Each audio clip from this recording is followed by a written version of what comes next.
Conversations with Elders, hosted by yours truly, Louis Marie Blanche, welcoming you to Glastonbury Radio 432, where we will be TED Talking in tongues with the elders of all ages, all generations, all races, cultures, and creeds. All gender, religious, or political preferences will be honored and encouraged on Glastonbury Radio 432, Conversations with Elders, where it is our treasured pleasure to roll out the red carpet of golden liquid love light to you in honor of the Queendom Come, soul dancing free to life's heartbeat drum, in honor of mother, daughter, sister, lover, priestess, goddess, friend, sharing the blessings of love's perfect stranger, Deja Vu, welcoming you to Glastonbury Radio 432. It's too cosmic, much too cosmic for me.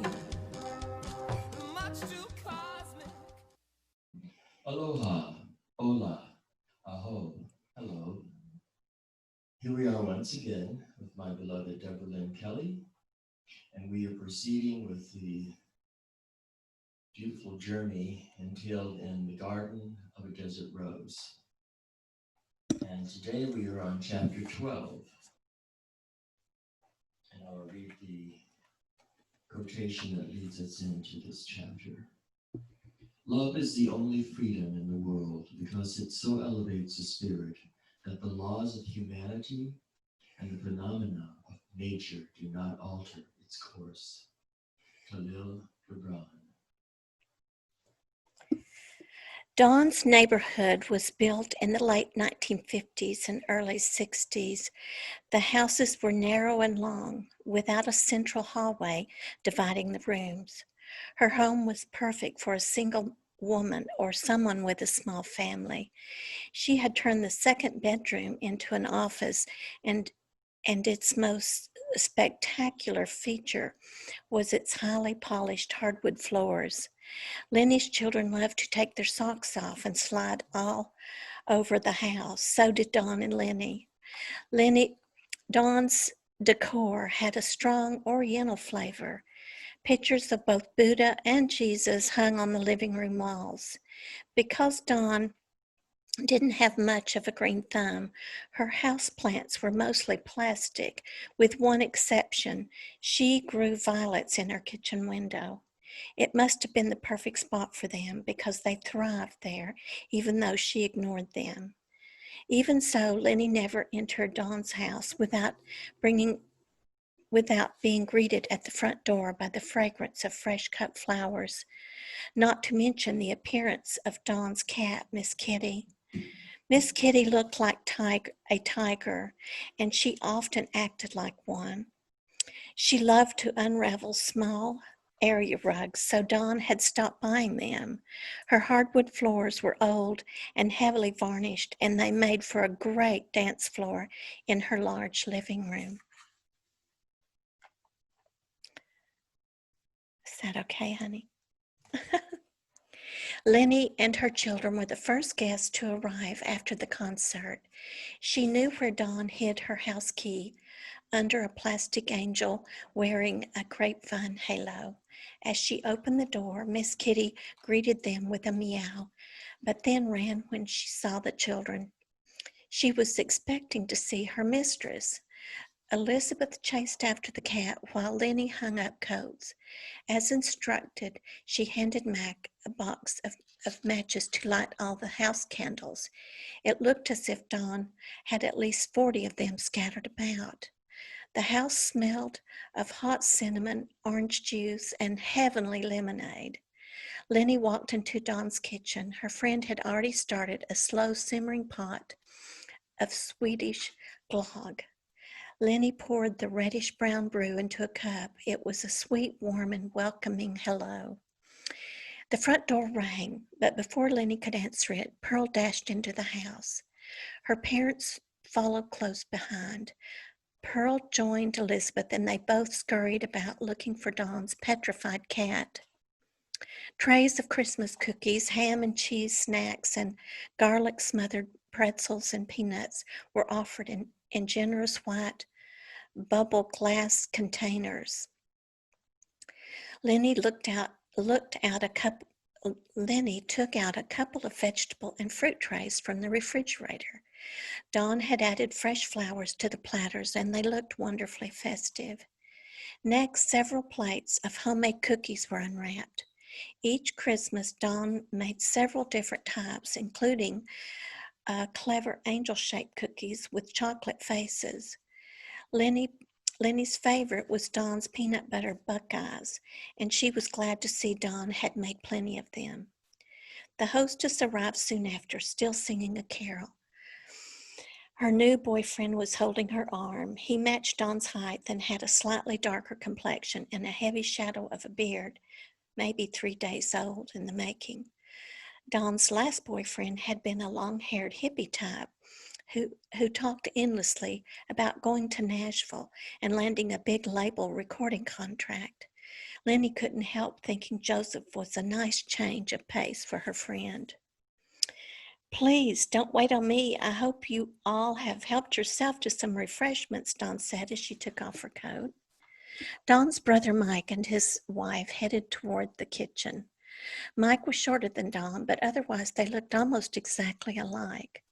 Dawn had gotten her father's height, while Mike had gotten their mother's. Dawn often wished it had been the other way around, but even so, Mike was strikingly handsome. His shorter stature didn't seem to matter to his wife, who was several inches taller than him. Dawn put on some jazzy music. After so many long nights of rehearsals, she'd had her fill of Christmas carols for the entire year. Several choir members dropped by, and soon the small house was filled with warm bodies. Mitzi arrived late and unescorted. She and her new boyfriend, Steve, had not gone to Dawn's church program because he had wanted her to meet his parents, who were hosting a small gathering of relatives. Steve had stayed at his parents' house to visit with out-of-town cousins. Mitzi wanted to make a good impression on Steve's parents, was dressed to kill in gold high-heel shoes and a forest green velvet dress. "I bet you thought I'd forgot these, didn't you?" Mitzi said as she handed Lenny a stack of promised Dream Workshop handouts. "No, I did not," Lenny responded, giggling. "I'd actually forgotten you were bringing them. But I did remember the Christmas presents." Excuse me. Walking into the room and hearing their conversation, Dawn declared, "I vote we open gifts as soon as possible." She was carrying 2 cups of hot glog and handed one to Mitzi as she complimented her friend on how fabulous she looked. Dawn was dressed casually in her favorite blue jeans and an oversized white blouse that was heavily starched. Lenny thought it looked very sophisticated with her pearl necklace. For the first time in her life, she was underdressed, but it felt deliciously warm and cozy. "I'm sure the children will like that just fine," Lenny said as she walked over to the paper bag of wrapped packages. She handed Elizabeth a gift to give to Pearl, and the children all ran into another room to find Pearl's gift for Elizabeth. "Here's your gift, Mitzi," Lenny said, handing her friend a wrapped package. "First open mine," Mitzi said, laughing. "You already know what it is, but I can't wait to see your face when you open it." Lenny smiled and opened a white envelope tied up with a red ribbon. It was a small piece of poster board with stick figures and headshots of Mitzi and Lenny's children baking cookies.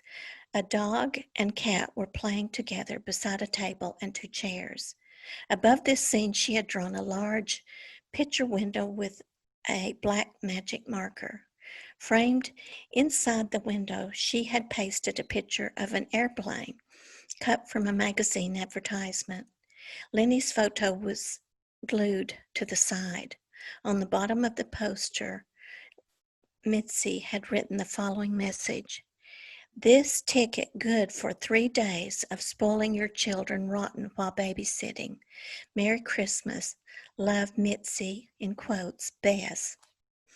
Well, thanks a lot, Mitzi, Dawn teased, looking over Lenny's shoulder. How will I be able to top your fabulous gift to Lenny? Don't worry about that, Dawn, Lenny said, laughing. My greatest treasure on earth is having two of the loveliest friends a girl could ever have. And I mean that with all my heart. Lenny put her arms around Mitzi first and then Dawn. They hugged her back and chatted about how good it felt to see her in such a light and happy mood. Mitzi handed Dawn her gift next. It was a black and white paisley print journal that looked quite handsome. Mitzi, who perpetually struggled with money, had been thrilled to discover it during a particularly good clearance sale at the Big K. And because Mitzi's gift always came from the heart, she thought of a way to make it extra special. Oh, I love it, Mitzi, Dawn cooed. Open it, Mitzi said excitedly. There's something inside. When Dawn opened the journal, she saw Mitzi's handwriting on the first page. Dear Dawn, our friendship is a treasure to me, so I hope you will use this journal to write down many of your treasured thoughts, as well as memories of some of our crazy times together, and then give it back to me next Christmas. I'll even start you off with a great quote. Love, Mitzi. Below her note, Mitzi had copied down a haiku, excuse me, haiku from a monk named Nanpaku, and Dawn read that too. Quite apart from our religion, there are plum trees, there are cherry blossoms. Wow, Mitzi, Dawn said, clearly touched. What a great idea for a gift. I can't wait to fill it up and give it back to you. But that quote is so deep. It reminds me of Lenny's dream. I hope you won't expect any of my musings to be quite that profound, she continued with a chuckle. Don't worry, Mitzi reassured her. I'm sure what you decide to write will be absolutely perfect. Okay, my turn, Dawn said, giving Mitzi her gift. Unwrapping the present hidden under several layers of bubble wrap, she found a ceramic pixie sitting on a sprig of mistletoe. It looked exactly like Mitzi, and Mitzi was delighted. Wow, Lenny exclaimed. I guess Dawn and I were thinking of along the same lines. Now you have to open my gift, Dawn, you too. Dawn and Mitzi opened their gifts from Lenny, who had painted them watercolor fairies, hoping to capture their natural spirits in an unusual and an unexpected way. Mitzi's painting was a pixie with short hair sitting atop a pink lady slipper. Lenny had chosen a lady slipper because they'd seen one growing beside a trail on a springtime hike. The dress on her fairy was made of woven strands of leaves and grass. Her shoes looked like wild orchids. Lenny had titled this watercolor, Snappy Slipper. Mitzi squealed with delight. Dawn's painting depicted a nature sprite dancing beside a jack in the pulpit. Dawn was easily the best dancer of their group of friends. She could move her whole body to any song, and watching her was like watching moving poetry. The title of her watercolor was Dancing with Jack, Dreaming of Joseph. Dawn hugged the watercolor to her chest and laughed until tears rolled down her cheeks. She hesitated for a few minutes before showing it to Joseph, who had been chatting with one of Dawn's fellow choir members. When he saw the painting, he just shook his head and smiled at Lenny. Mitzi giggled. You once told me you wanted to be a fashion designer when you were younger. Well, silly, you certainly have become one.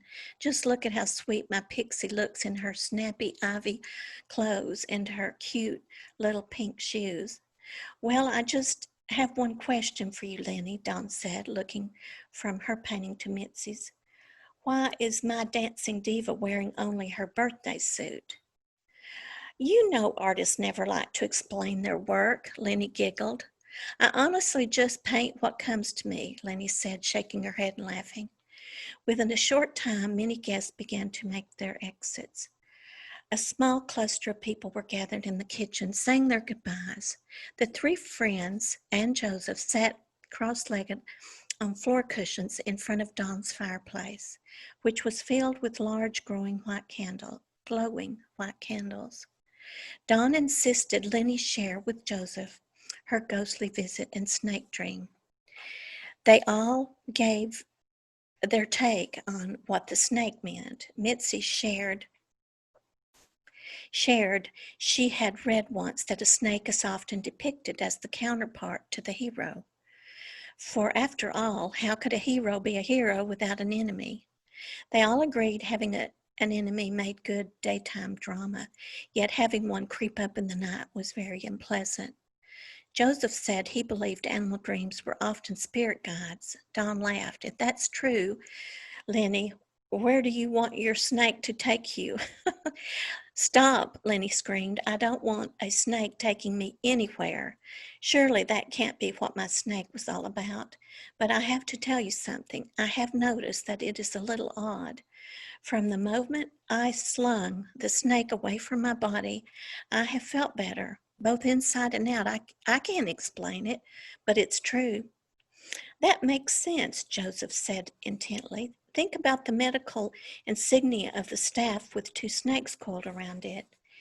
It's called a caduceus, the staff of Moses, which symbolizes the healing power of God, is often drawn with one snake, and the Hopi tribe uses snakes in their snake dance at the end of summer to bring in rain, which, metaphorically speaking, cleanses the earth.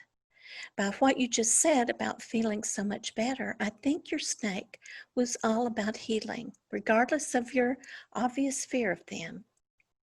But tell me your first impressions. What do you associate with your particular serpent? Death, Lenny sighed, by its fangs and coloring. I knew immediately it was poisonous, and the second thought I had was that it was a devil, probably stemming from the Bible story about the serpent coiled around the tree of knowledge in the Garden of Eden. That's got a lot of meaning as well, Dawn said. Let's think about what knowledge you might have received from this boy snake. Boy snake? Joseph asked. Yeah, Lenny, I think her snake was definitely a boy, Dawn said, laughing. Lenny's had a lot of trouble lately with some of the men in her life, and other parts of her dream before seeing the snake were pointing toward the masculine. I just thought of something else, Mitzi said. In my psychology class, we once had a discussion about how unmasked demons are always the most dangerous. Maybe you unconsciously uncovered something dangerously destructive within yourself that was poisoning your life. And once you saw it on some level of consciousness, it had to go. You held it in your hand and flung it away from you, so you felt better all day, even though you weren't aware of the reason why. That fits nicely into other parts of my dream prior to seeing my snake, Lenny responded. I love you guys. I love that you don't think I've lost my mind. I'm not always sure. I often feel from dream walking I'm more consciously awake than in my wakeful body. Lenny, laughed Mitzi, I don't think you are ever going to need my dream workshop notes. I think we've just solved a truly awesome mystery. Here I am, thinking I'm Bess, your partner, in solving great mysteries, and all we needed was a man to help solve this case. Welcome to our little band of detectives, Joseph. I beg your pardon, Dawn said, chuckling as she gave Joseph a tight squeeze around the neck. I love you guys, but I'm not sharing my man. A big thanks to all of you, Lenny said. She reached out and shook Joseph's hand. Then Lenny watched as Joseph's face turned toward Dawn in complete adoration. He was so perfect for Dawn, and as Mitzi said, a welcome addition to their small circle of friends. After concluding her snake was all about healing, Lenny shared the rest of her dream. She talked about the puny little Atlas and her critical and unfriendly stranger, as well as the 3 words scratched on the walls of her stone-like tomb. Suddenly, as she was speaking, she recalled almost a forgotten symbol that felt burned into her forehead 2 weeks earlier. She wasn't sure if it was connected to her inner male being puny and frail, but it felt important to share it with a man. Dawn had already spoken of Joseph's interest in esoteric subjects like numerology and sacred geometry. She tried her best to describe what she'd seen flash before her eyes just before falling asleep. Mitzi insisted she draw it on a napkin. Lenny got up and walked over to a nearby basket where Pearl's crayons were stored. She chose a dark red color, and everyone watched as she drew a large red Valentine. Then she sliced the heart down the middle with a straight line. On the left side, she drew a circle with a dot in the center. On the right side, she drew an equal-armed cross. As she held up her drawing, she noticed everyone looked as puzzled as she felt. Dawn was the first to speak. "Well, Joseph, let's hear what you have to say," she giggled. I'm just seeing a broken heart with crazy symbols." "I'm happy to help you out, Lenny," he answered, but please keep in mind, all that I tell you is based on my personal experiences. But I would like to say I strongly believe that for each of us, our greatest power rests not in our physical strength, but in our inner core, where the eternal source of energy resides. This is what came to my mind when I looked at the circle with a dot. I call it a hub, the self, or whatever you wish to call it. Lenny's grandmother told her a center stays where it is, and it does. Also, the center point where the 2 arms of the cross meet is fixed and an unmovable point. Also, if you look at the shape of the heart, it has 2 points. One that rests at the point where the 2 curved lines flow downward. The second point occurs where they meet at the bottom of the heart. If you use your imagination, it could definitely reflect 2 equally matched individuals or mirror images united and coming together as a whole.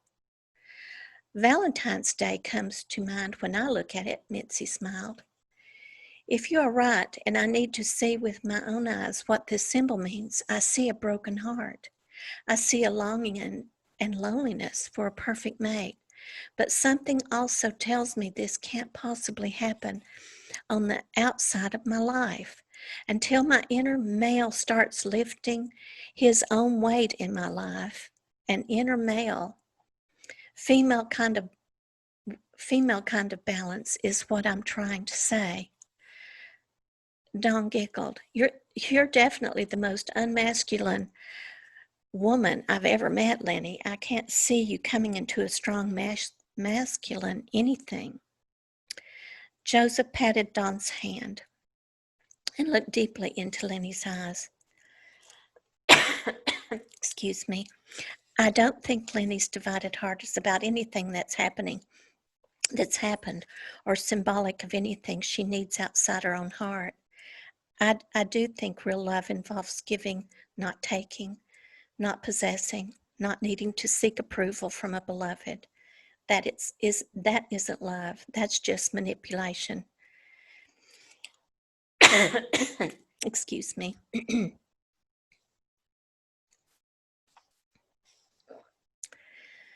Sorry, I've lost my place. Destructive love is indeed blind because it doesn't see what it can give, only what it lusts, desires, needs, and even demands from another person. Perhaps for reasons unknown, this is the kind of love Lenny has attracted in the past.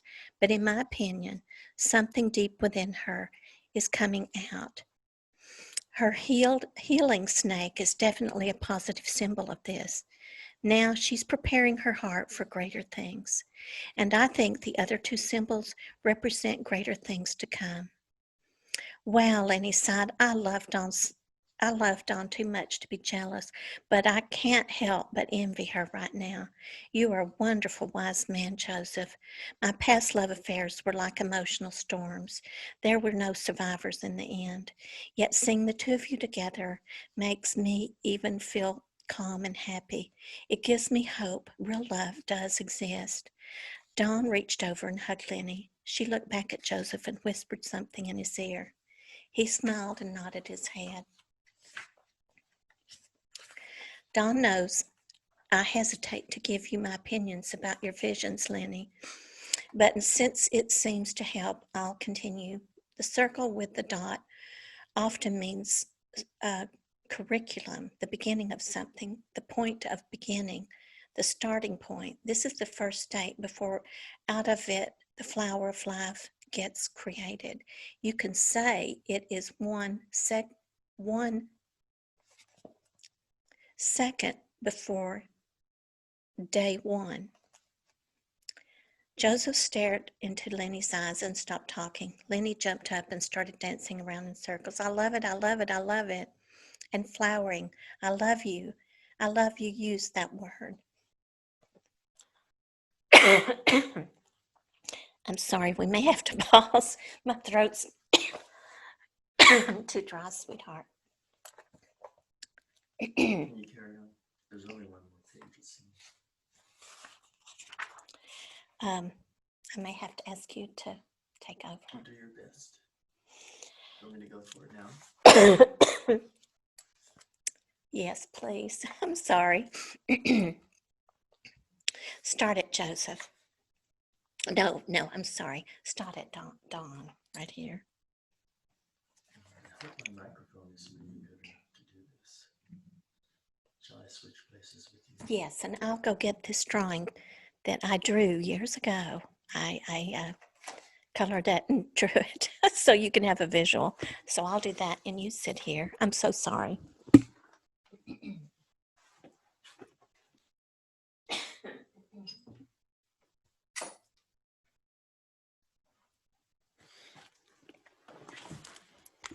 As you can see in here, this is a slight pause for the cause.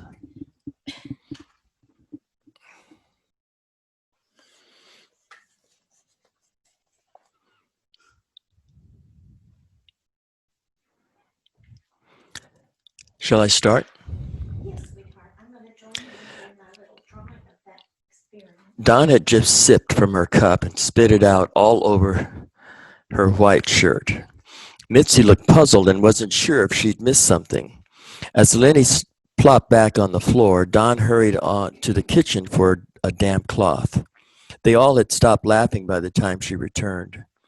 Okay, you two, what happened while I was gone? Dawn said with a large wet circle on her chest. Nothing, beautiful, Joseph smiled, pulling her down beside him. Joseph mentioned flowering, and that's exactly what I felt my granny wants me to do. Lenny whispered, wiping tears from her eyes. I honestly had no idea my granny's message held within its simplicity so much wisdom. But just sharing it with my lovely friends makes me feel so genuinely happy. I haven't felt this way in a long, long time. You can't stop now, Joseph. You haven't told Lenny what the equal-armed cross symbolizes. Joseph shook his head in agreement. His dark brown eyes grew narrow and far away. He hesitated briefly before speaking. In my opinion, the greatest battles in life are always within our own self. I speak from personal experience. It is often when I'm in denial about certain negative thoughts or influences that things get worse. I think your divided Valentine heart is definitely a powerful yin-yang symbol. The hidden power of sacred geometry is uniquely personal. But I don't mind sharing my take on what it says to me. I wear a similar cross for protection. It can also mean you are at a crossroads, The four arms point in four directions, and like the circle with the center, as I said earlier, this symbol also has a center point from which the straight lines branch out. Your grandmother told you a center stays put. So, Lenny, now have you not stayed at your center? Don asked. I'm sorry, so Lenny, how have you not stayed at your center? Don asked. Don, Lenny said, shaking her head, I am so off center I can hardly count the ways. My energies are scattered. I forget where I'm going, what I've just said. I'm always in my mind, and my mind is like a monkey jumping from this thought to the next. And my monkey mind is mean. It insults me, criticizes me, and reminds me of everything I should have done, could have done, or didn't do. Well said, Mitzi laughed, but we love you anyway. Souls can easily be seen as seeds, Joseph continued. They germinate and eventually flower into their own season. I think you are in a germinating stage of growth. Instead of spending so much time in your mind, spend more time examining your heart. I think this symbol is pointing you in that direction. Perhaps it's as simple as finding out at what point you stop loving yourself. This original center, once fully embraced, can become a major starting point in your quest for a happier, more balanced life. All three of the friends looked at each other and then clapped their hands. Thank you for your beautiful words of wisdom, Lenny said. Don and I have been reading a book about the power of one's thoughts and words. Your words are helping me even more to make sense of my life in ways I have never imagined. It now makes sense that in a recent dream, words appeared on both my body and in my deepest, darkest, innermost depths. Words can heal, or they can destroy. That reminds me, Lenny, Don said suddenly, jumping up to retrieve something from across the room. I completely forgot to give you your Christmas gift. You know it's the book I promised by our favorite metaphysician. I already love it, Lenny said, hugging her friend as Don handed her the gift. Along with the book were a pair of red and white candy cane socks. She laughed and told Don she'd enjoy wearing them with her new bright orange football sweats. Soon after the party broke up, Lenny's children fell asleep on the way back home. As she tucked her sleepy children into their beds, Lenny thought about how important her friends had become to her life. During her second marriage, she seldom saw them because it had made her husband jealous. His possessive nature and the lost freedom to be with her friends was the root cause of most of their quarrels and unsolvable tensions. Their last argument almost caused her to lose sight in her right eye.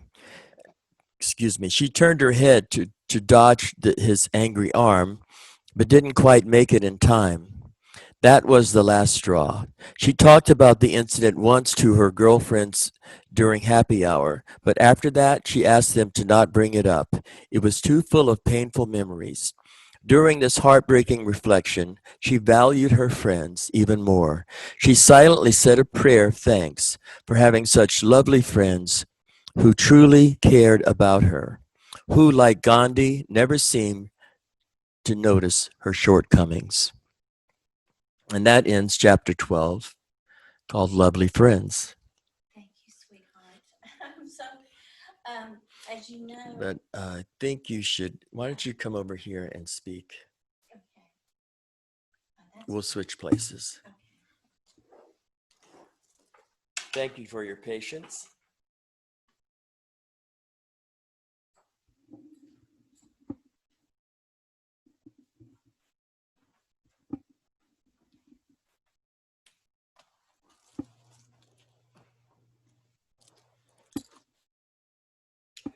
Thank you, my beloved. You know, I haven't read this book for 9 years because I've worked so hard editing and rewriting and having it make sense. But as I said, this entire book came from my dream journal. And I don't know if you can see, but this was a symbol that showed up a couple of weeks before my scary snake dream. And A broken heart. If you broke that broken heart in two, it's like wings. It's shaped like angel wings almost. And a lot of times our freedom uh, is comes from when we've been broken, and that can be many ways of human experience.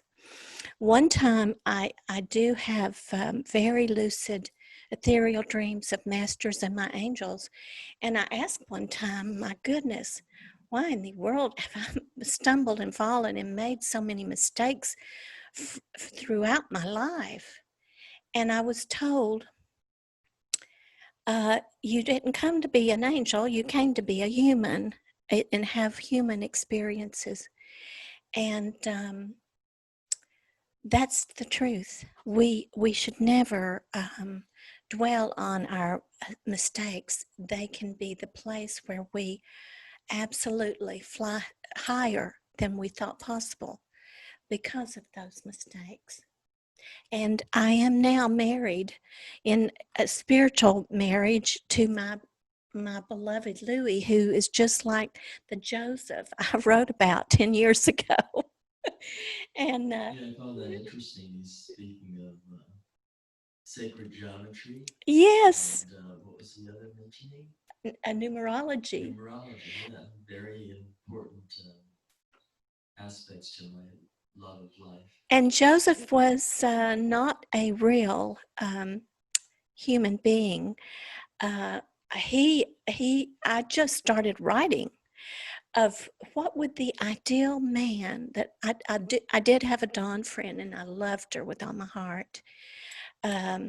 She moved away, and I haven't heard from her. She had a serious illness going on, and we lost contact. But I thought, what man would I have her with? Uh, and from my imagination, I grew Louis in real life because our imagination is, as Neville Goddard, Jesus Christ. It is our ability to manifest to our entire life is first felt and imagined. And that's why we have to put a guard on our thoughts and words, actions, and deeds.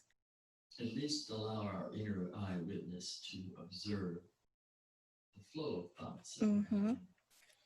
And I think I think it perhaps goes without saying that the title of this chapter being Lovely Friends, the wisdom in this chapter is that even though your character Lenny is with the guidance of your grandmother's visit from the other side, remembering how to blossom, remembering how to love herself, remembering unconditional love and acceptance, not only for self, but everyone else and everything in life, all experiences, and the experiences that you were speaking of, those ones that come with deep trial and tribulation, are often called the dark night of the soul, but in those darkest nights that the soul comes to know, there is the ultimate gift of enlightenment. And it's wonderful to see that as we go through this beautiful journey through the Garden of the Desert Rose, that you are, I believe, chapter by chapter, as you often say, taking some of the seemingly ABC simple things in life, Yes. and letting them carry forth with the XYZ zero pointedness of singularity, which is a profound wisdom when you can see what the Mayans call the in Lakesh. You know, you are another me. I see myself in you. And one of the beautiful things that friends do for our lives is they not only give us emotional, psychological, and support in so many ways, but it's a profound thing to think that in the journey of our souls, returning and returning to go through this earth school experience, it is said that the same members of our soul family come back as different people in different times and places, with different names and faces. But yet these Yes. souls follow each other through the eternal journey of life, as we are, I like to say, soul time eternals. We are soul time eternals on an infinitely endless and infinitely beautiful journey of the heart. And I'm very more and more so deeply impressed by the journey of the heart that you're sharing with us in this. Well, one of the early visions I had about Louis was I saw sacred geometry flying around all over around his head, and he is definitely into that. And the day we met was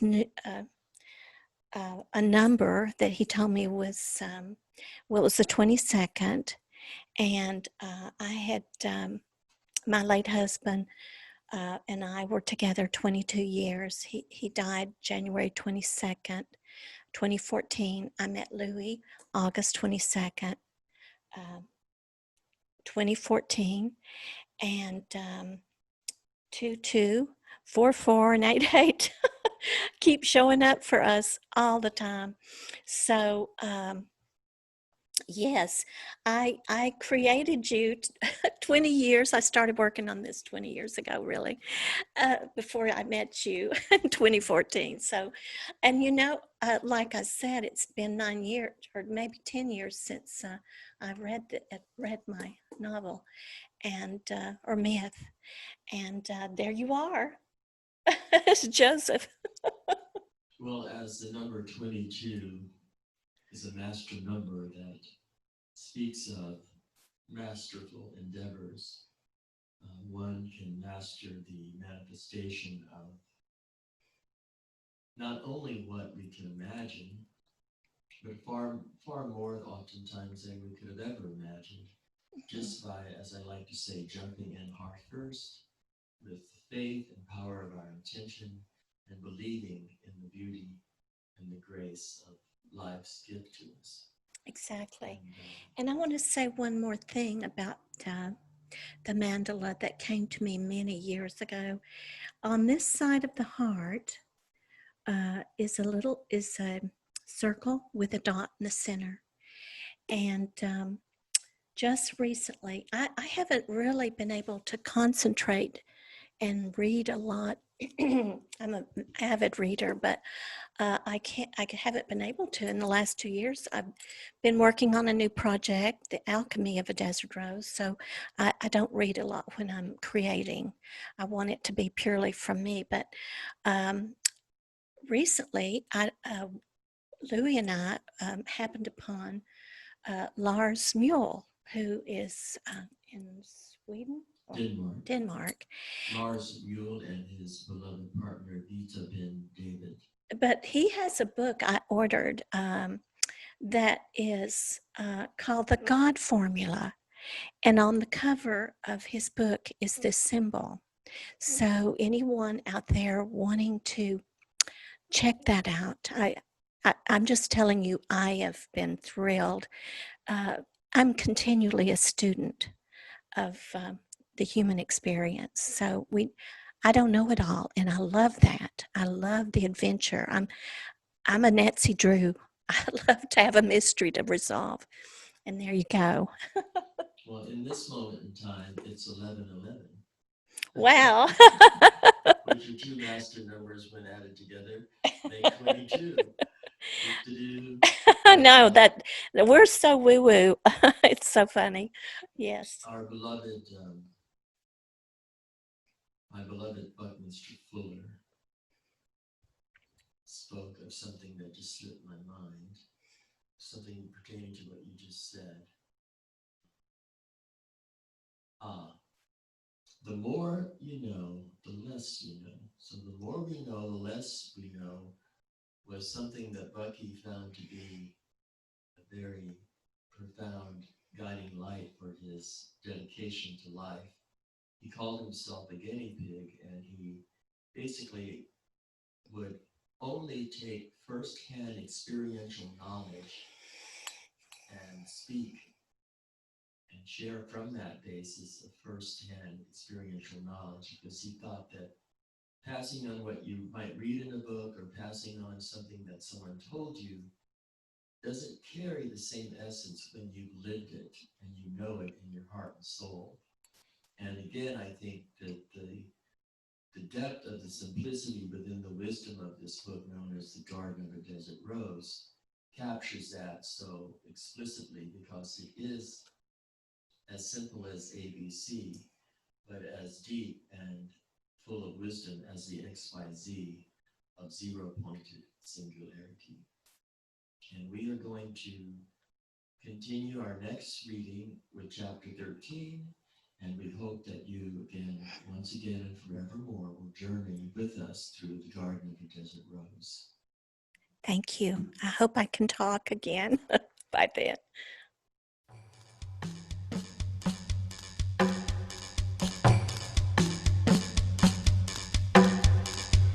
Well, that's it for here and now.